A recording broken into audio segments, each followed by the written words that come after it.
Hey everyone, it's Peter from Rock Daydream Nation and welcoming back to the channel one of our favourite guests, Joe B. How are you, mate? I'm doing really well. I went through a few things. It's between you and me, but I'm feel great now. So, yeah, Fantastic. yeah, And we're going to talk about your favourite band and one of mine, and this band is Kiss, and we're going to talk about this album from '76, Rock and Roll Over and Over and Over and Over. Um, Mate, this was in the days where, in the '70s or the mid '70s, where bands would push out 2 to 3 albums a year. So you right. had Destroyer that came out in March, which broke the band big time. And then in November, this album comes out. So you bought this in the. So it goes back to I discovered Kiss with Alive, and it still is. I say Aerosmith Rocks and Kiss Alive are like they're tied for number one album of all time for me. Then Destroyer came out, and revisionist history. We were not happy with Destroyer. I bought it and I was like, okay, these are good songs, but there's like way too many weird sound effects, like God of Thunder and Detroit Rock City. I didn't want to go through this guy humming on a radio, driving. I can tell, I could tell there wasn't a lot of Ace Frehley on the album, and it started tanking commercially in the United States, and the band panicked.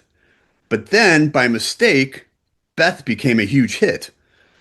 And I hated Beth. I still don't like. I think Destroyer is way overrated and is not that great of an album. I know every you know what, another thing is, and you probably know this, like the musical snobs that didn't like Kiss or had Kiss like maybe their 10th favorite band always list Destroyer as their favorite album.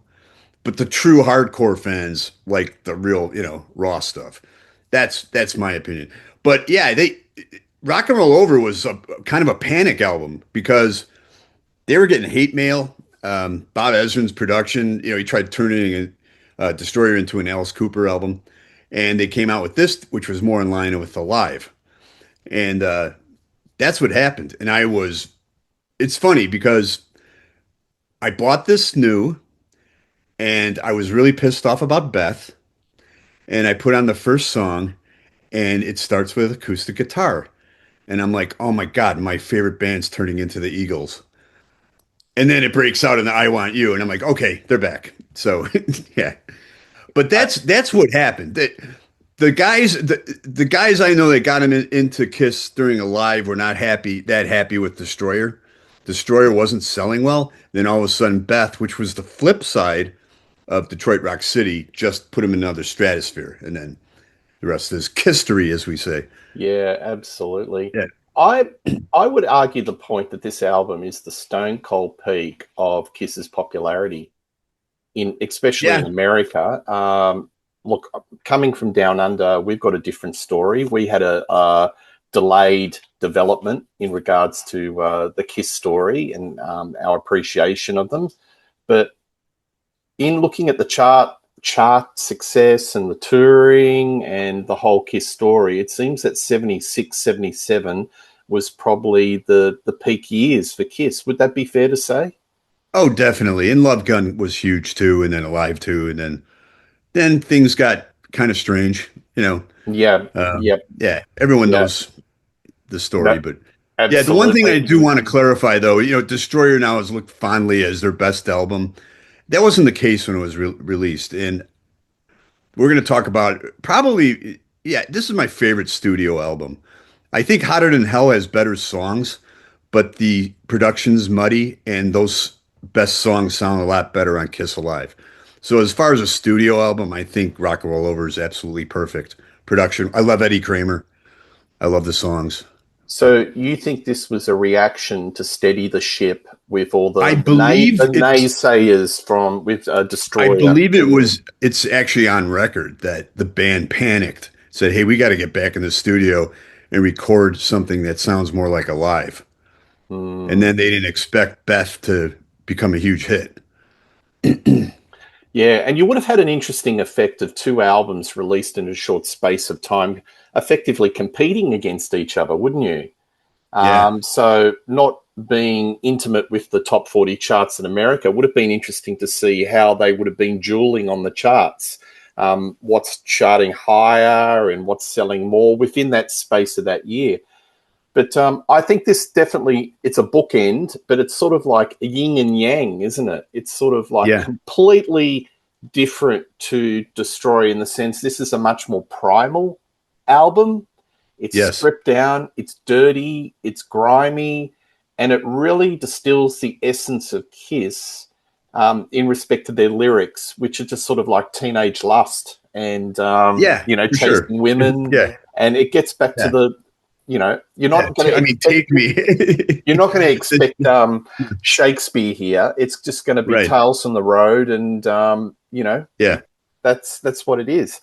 So why don't we just talk about some tracks? So the first one, which is definitely. "I Want You," that's kind of primal. When it gets into the chorus or the verse, and it builds up, and you go into the chorus, it's really kind of raw and gritty, isn't it? It is. It's it is. It's great. And one thing I want to emphasize, I'll go into it right now.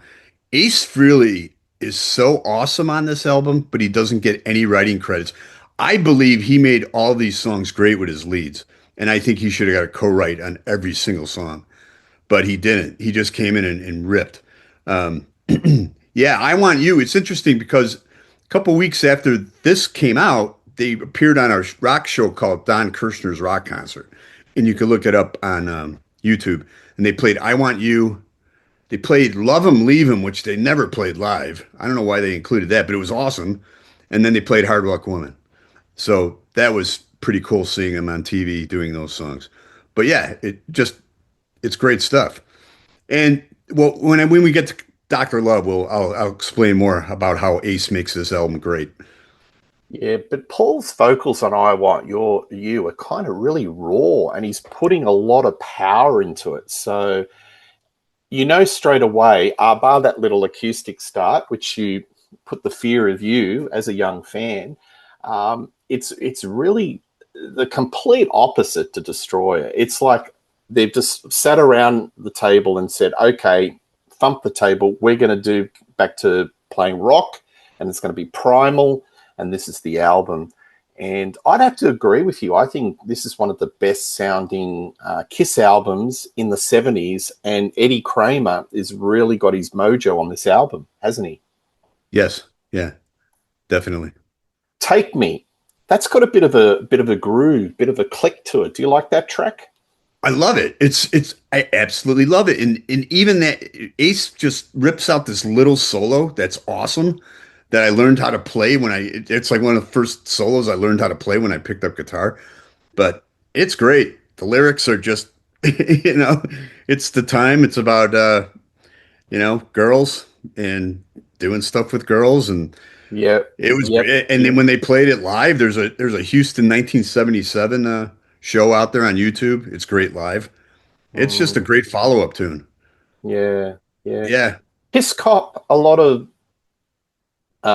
stick regarding their lyrics. I think that when they do their lyrics, they're a bit more in their face. But where you've got an Aerosmith, they cover the same territory, but it's more double entendres and probably slightly a better wordplay kind of disguises it. But Kiss are kind of like out there. I think that's why the critics didn't really like them in the 70s. Yeah. Yeah, they thought they were a gimmick and everything, but now they're getting, unfortunately, Ace won't be there, but they're getting the Presidential Medal of Freedom Award pretty soon here in the United States, which is what I think is well deserved. But yeah, Yeah. Take Me, it's just bam, bam, bam. Take Me's, I Want You, then the next punch is Take Me. It's great. The whole album clicks in at 33 minutes, and that goes in the Yeah, Peter I love that Kerr. too. It goes within the Peter Kerr. No album should be more than 40 to 45 minutes. Well, it's interesting. A note is wasted. It's interesting because I just listened to an interview with Jack Douglas, and he said the reason he was a big proponent of that with the Aerosmith albums. Like Toys in the Attic and Rocks only had 9 songs, and he said that there was only limited space, and then the last song on the groove on the album, you get less of a bottom sound, so they just want to make it snappy, get a great album out, and make it sound great. Next song is Calling Dr. Love. I think this is one of the best songs on the album. I Um, agree.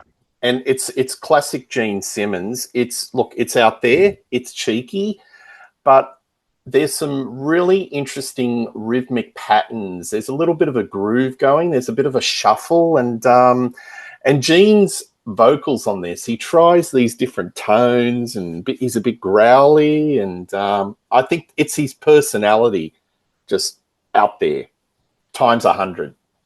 Yeah, this is one of those songs that even though it was a hit, it never gets old. Also, I don't know if you've ever heard the Gene Simmons Vault, but there's a lot of garbage on that. And one of them is his demos of Calling Dr. Love, which also had another name. So the fact that Eddie Kramer got a hold of this song and Ace Frehley is all over it with his awesome leads, especially the beginning with the um, it's a totally different song than his demos. The demos aren't that good. This thing is brilliant. So Eddie Kramer and Ace Frehley put their mark on. I think he should have got a co-write on this. Yeah, absolutely. Yeah. I think I'll introduce this into the topic. I was in Japan and just doing a vinyl dig, and Japan loves Kiss, and I found all sorts of beauty. So obviously I got this first Awesome. pressing of a Kiss album with the Obi strip, and it sounds beautiful. But I picked this up, and this is the Rock and Roll Over demos. So I don't know if Oh, you can nice. see that. Yeah. And when you look at it, he is actually doing a lot of Calling Dr. Love, final take, multiple takes. Now, of what Yeah. interest is All right. So look at I the Eddie think Van Halen, April 1977. Now, I know I'm going a little bit off track here. it looks like they grabbed those songs off his vault. Honestly, I guess they can get away Mm, with that in Japan. yeah, it Yeah. sounds. Anyway, the demos of Calling Dr. Love sound fantastic. And it's really Okay. interesting that they're showcasing different sort of versions, different vocal. Yeah. One of them is, it sounds like just a bass and drums and vocal. Really interesting. And the Eddie Van Halen one is fantastic too, because you kind of hear the genesis of his playing. He's not going full Eddie, but you can sort of hear, some of his techniques are starting to come into formation. But that's Yeah. probably a topic for another show. But that was one of my better buys in Japan. Very cool. I'm jealous too because it's a lifelong dream of mine to go to Japan. Never have been able to, and I got to get there one day. Yeah. So, Oh, yeah. absolutely. It's fantastic. Ladies' Room again plays into the Gene Simmons persona. Yeah. So I think this is probably the weakest song in the album, but it's still really good. It's just a straight ahead rocker. That's my opinion. But it goes along. I mean, it's not, you don't skip. There's no skip songs on this album. Yeah. But Well, yeah. it's kind of crass, but you smile. It's tongue in cheek because when he Yes. got into the 80s, he was crass and it was just awful. Like the Yes. log on the fireplace song of Yeah, exactly. Animalize, Yeah. which I bring up every time, which is Yeah. the low watermark. But um, you know, I think Simmons, it's either there's no in between. It's either one or the other. It's either very good or it's very poor. But this one, I'd sort of say it's not too bad. We can live with it. But it's yeah, I agree. It's probably not the strongest track off the album. I find that Gene he has a lot of output, so it's a lot of quantity, but he needs a producer and other guys in the band to make it quality songs. Mm, And I've heard that he'd get a ruminating chorus, but he didn't know what else to go with the songs, and it would take an Eddie Kramer or Bob Ezrin or a Michael James Jackson to point him in the right direction, and then you have whoever the lead guitarist is, and Paul had some input as well as far as how the song can go and make it work. I love his bass runs, Joe, Yeah. and how Yeah. the bass is really right up in the mix in this album, and It's interesting. really nifty.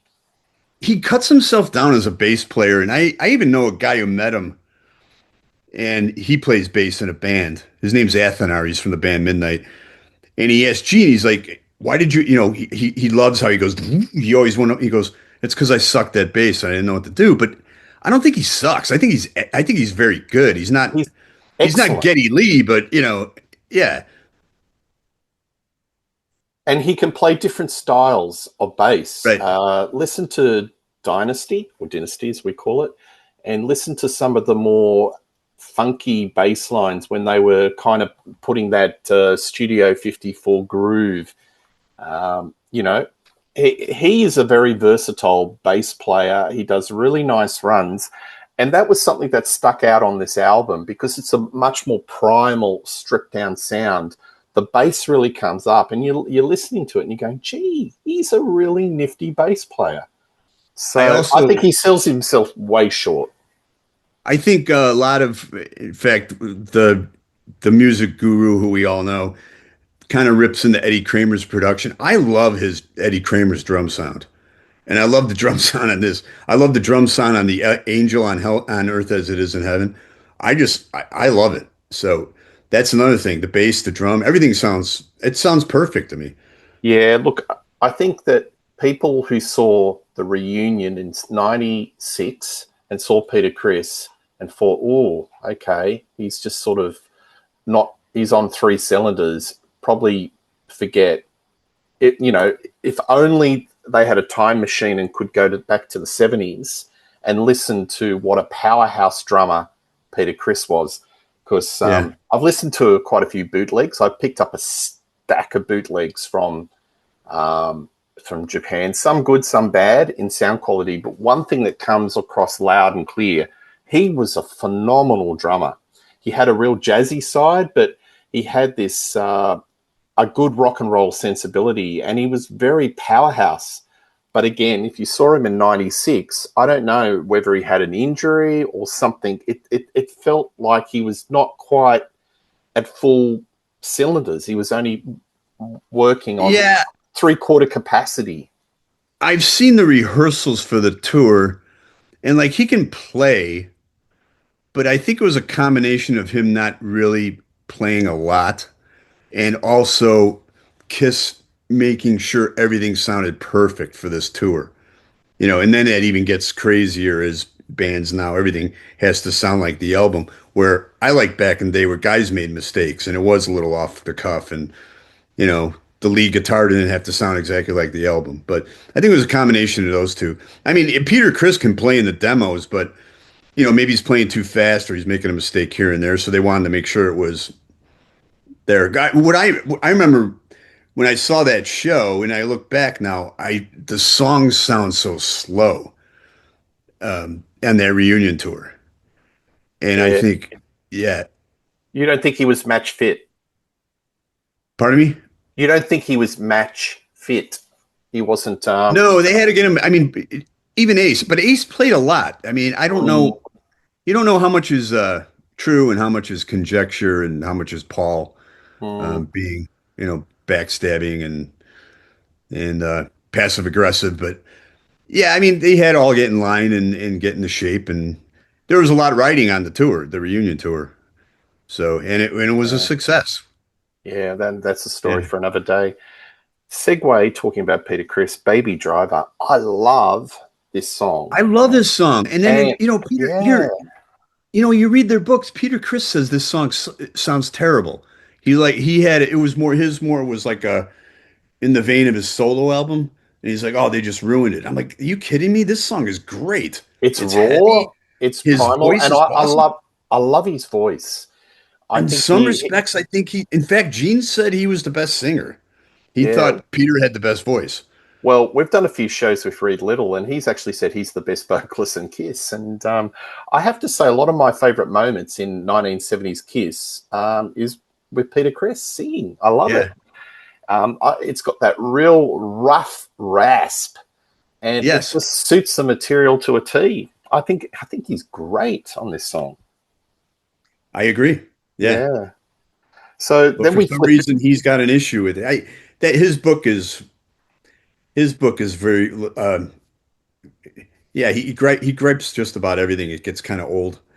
The I Peter found it Chris a book. struggle. I found it a Yeah. struggle to get Yeah. through, and it kind of makes me think that whether he has a lot of these guys have a lot of clear memories. Are they recollections? Did it really actually happen? Right. Did they put diaries down? I know Ace's book is like talking to other folks and getting third party sort of testimonies, which is not really. I don't know. Where does the truth lie between the four of them? Probably somewhere in the middle. Combine it, Yeah, and it's I somewhere agree. there. Yeah, You know. Gene's book was pretty lame. Ace's was nonsense. I mean, Peter and Paul had the two best books. Just Peter was just it just became one complaint after another. Paul's probably is the best, but I got issues with there too. But yeah, it's unfortunate how I mean, I understand because there are issues with money and that's what happens with bands, but you wish that it seems like Gene is more of a gentleman in that respect than Paul is. Paul's very passive aggressive, and um, that gets kind of old too. Yeah, I don't think we know the real Paul, and I've seen multiple interviews, and sometimes he'll reveal something, and then the cloak is up. He's very guarded. But anyway, back to the music.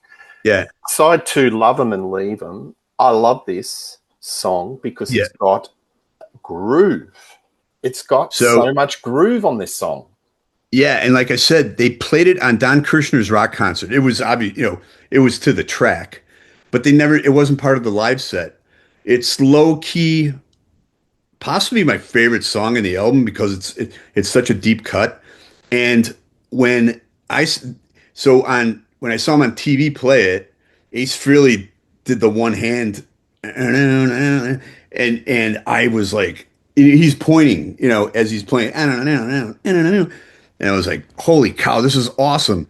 And then the camera would be tilted and stuff. It's on YouTube. Everyone should look it up. But I love, no pun intended, I love this song.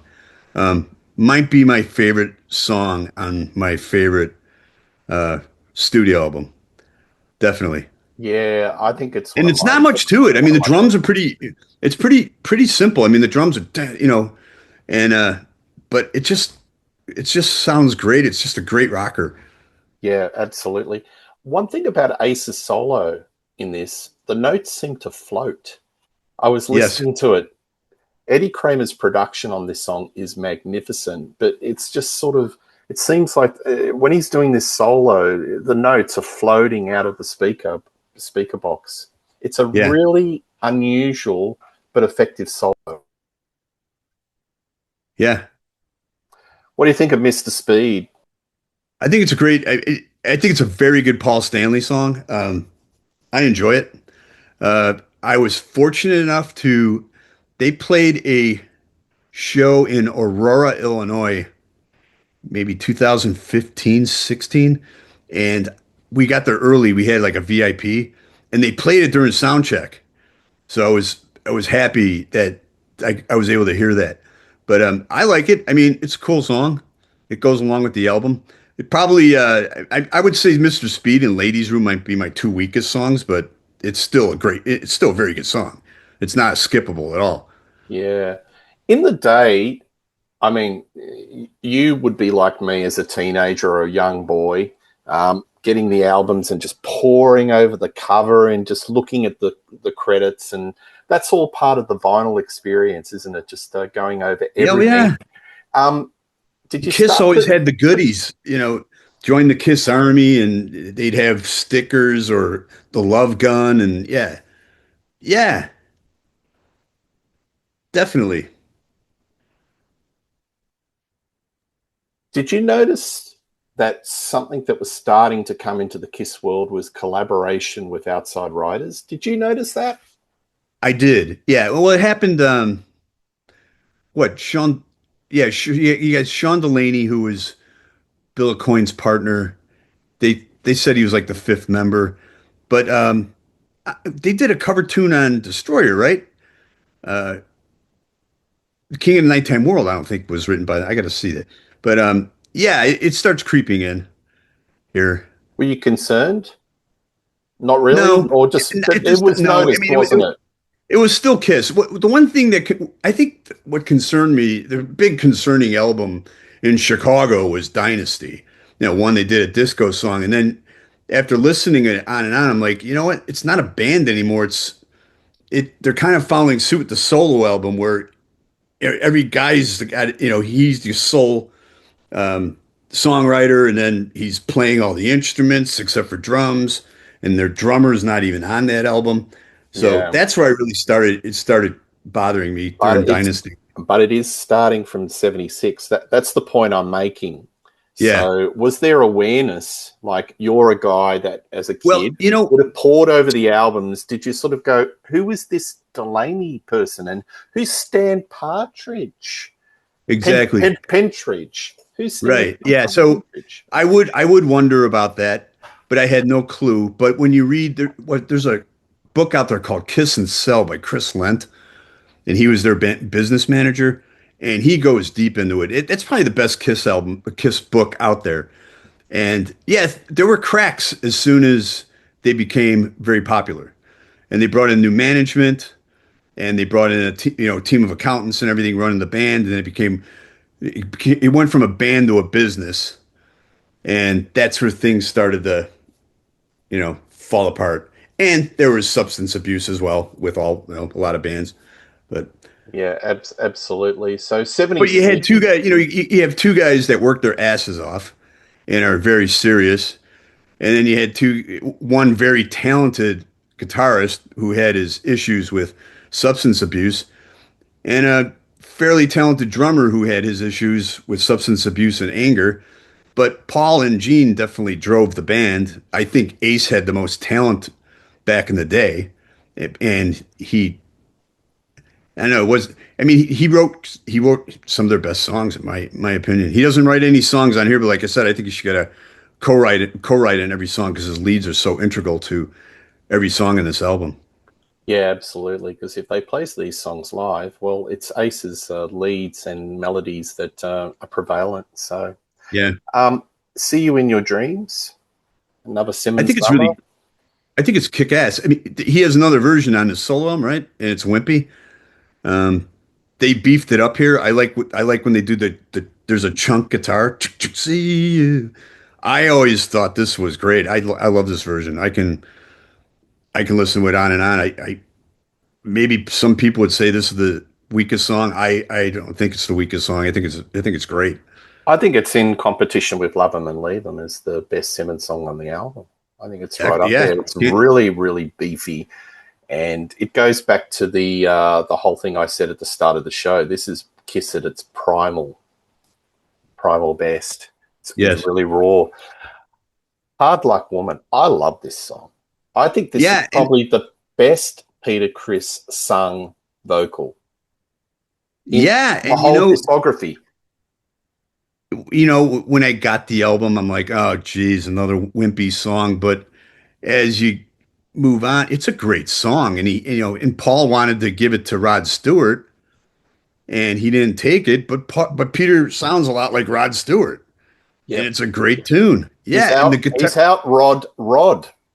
Yes, and the weaving of the acoustic guitars is just great. It really is. Yeah, it's a great song. This should have been, well, this went top 20, and Yeah, obviously if I was in A&R and I was listening to all of the songs on this album, that would be definitely the first one I'd push out because it just yeah. screams to me radio hit. Well, I believe if I remember the radio, you could. It was Calling Dr. Love first, and then Hard Luck Woman came out after that. I guess that's the way they wanted to do it, which was interesting because Beth was the big hit. But yeah, I mean, they. It's just a really great song. Great pop song, acoustic song. I don't even know if you could call it pop, but it's great. It's got a great acoustic sound to it. I think that Peter Criss in his solo career should have gone down this sort of track. He could have done a little bit of Americana, a little bit of Southern rock, folk, gone into this genre instead of doing that sort of middle of the road, which was his R&B. solo album, Yeah, R&B. I know that's the sort of stuff that because he was much older than the rest of the band, and that was the right. sort of stuff he was brought up on, like Motown. But I think this is his pocket. This is the sweet spot for Peter Yes. Criss, the genre of music. If he did the Peter Criss album that sounded a little bit, along these lines, it would have been, that would That's have what I set was him on a path. expecting.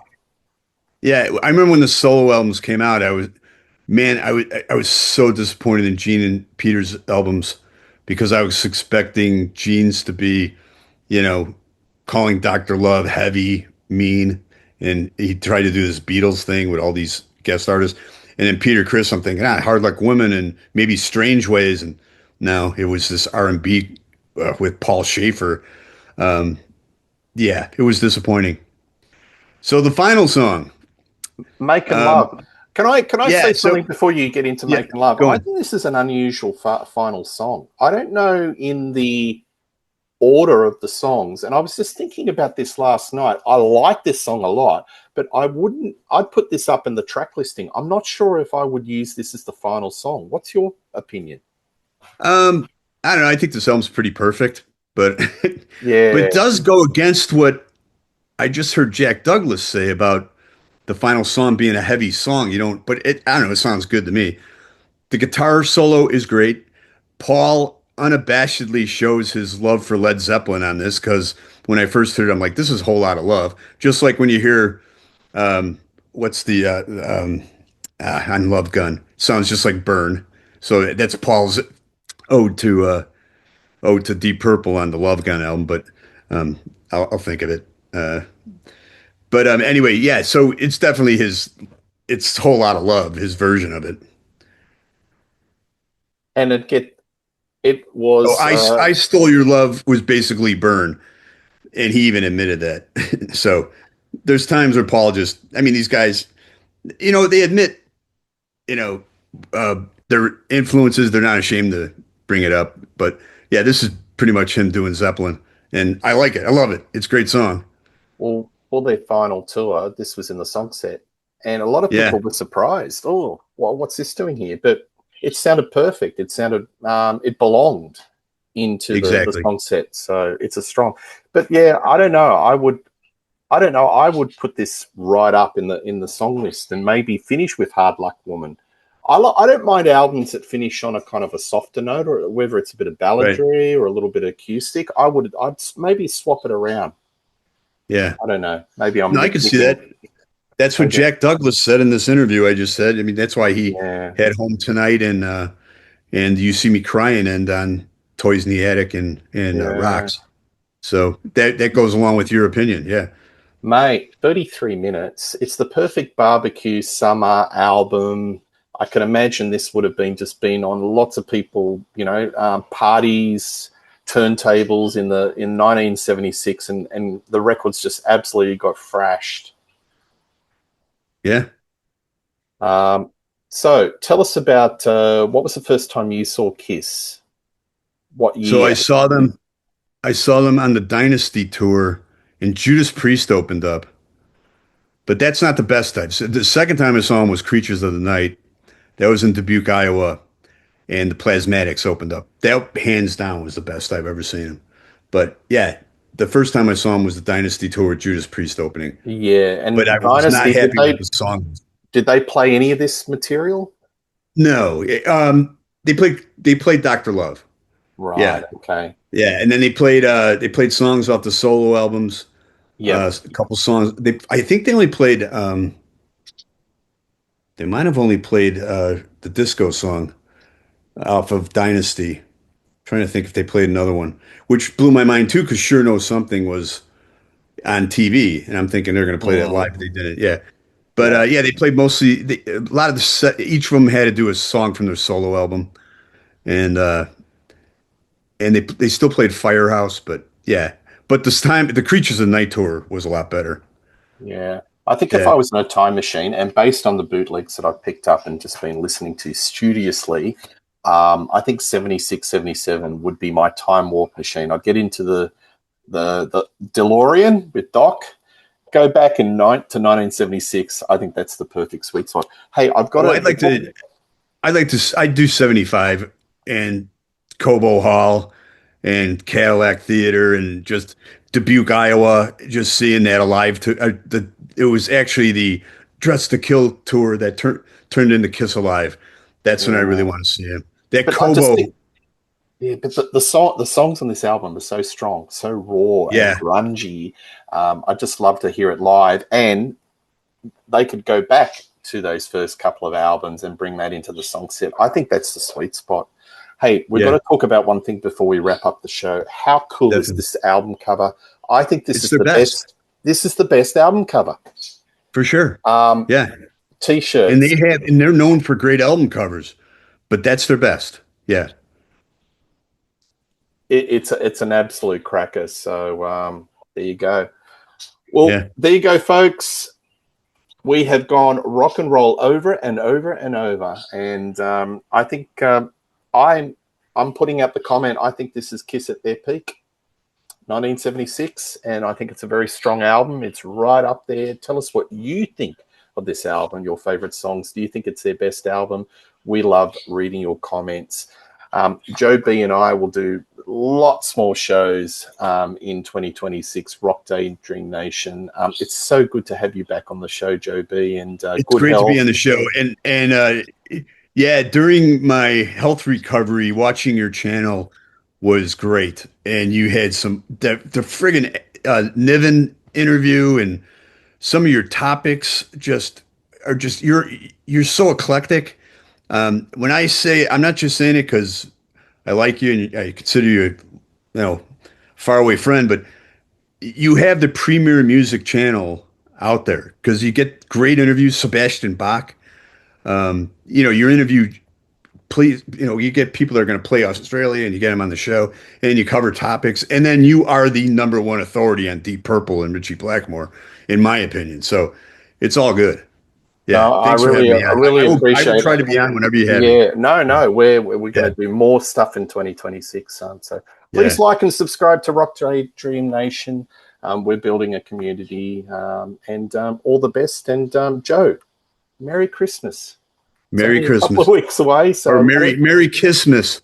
Merry Christmas. Yeah. I'm All sure right. it's the story that keeps on keeping on, doesn't it? There's Yes. always stuff in the Kiss world. All right, Yes. all the best, I mate. just got the Alive 50th anniversary. So, Oh, yeah. okay. Well, we'll talk offline. More projects. All right. See you All right. all the way. Bye.